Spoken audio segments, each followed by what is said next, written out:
Last Sunday, there was a memorial to mark the Shloshim for Rabbi Dr. Irving Jacobs. He was the principal of Jews College and a great teacher. And I first heard him speak at Norris Lee over 20 years ago, when he came to give a brilliant series of lectures on King David. And I subsequently attended many of his classes. One of my favorite courses that he gave was on Pirkei Avot.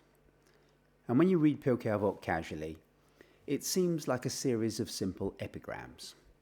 But Rabbi Jacobs would dig into the text and reveal insights about the characters and the times. One of the Mishnayot of Pirkei Avot seems particularly apt this week. In the third perek we read, Rabbi Khanina Sgan HaKohanim Omer, Hevei mitpalel b'shloma shel malchut, she'ilmale mora'ah, ish et re'ehu chayim bila'o. Rabbi Khanina, the deputy high priest, used to say, "Pray for the welfare of the government, for without fear of it, people would swallow each other alive." It's an extremely striking statement. The image of human beings swallowing each other alive is one of complete social breakdown, absolute chaos, a sort of a Darwinian world in which only the strongest survive.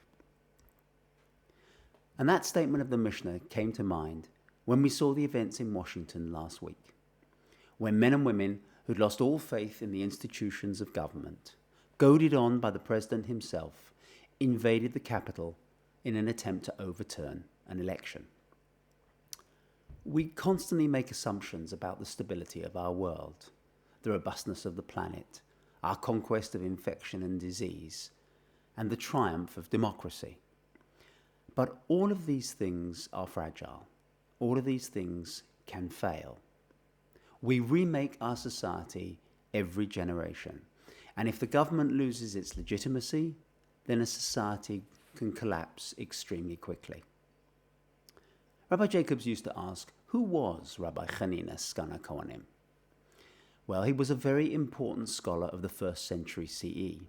He may have lived to see the first temple destroyed by the Romans, and he himself is reputed to have been a martyr at their hands. And this is the man who said we need to pray for the welfare of the Roman Empire. Rabbi Khanina understood, as well as anyone, the terrifying character of the Roman Empire. But he knew that anarchy is even more dangerous. Society endures because we are all invested in it.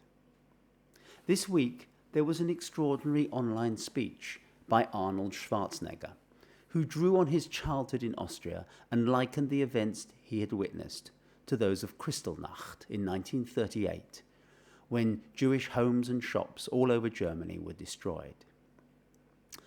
To me, though, the riots reminded me of an earlier incident, the Munich Putsch of 1923, a tragicomic incident in which a small group of Nazis tried to overthrow the Weimar government. Hitler served just 9 months of a 5-year sentence for the attempted coup, and the episode was treated by many as hijinks, when in fact it was a terrible warning of what lay ahead. When I see the images of the rioters outfitted in bullhorns, waving and smiling at the cameras, I think there's a risk that we will conclude that this was hijinks, an aberration, and that the danger has passed. I don't think that at all. Every Shabbat in Shul, we say the prayer for the Queen, he who gives salvation to kings and dominion to princes, whose kingdom is an everlasting kingdom. May he bless our sovereign lady, Queen Elizabeth. Over the years, I often thought that the prayer is a demonstration of our patriotism, trying to show that we are loyal citizens. I've often thought that it's not really part of the service at all. But not this week. This week, I think it is the most important prayer we will say. Shabbat Shalom.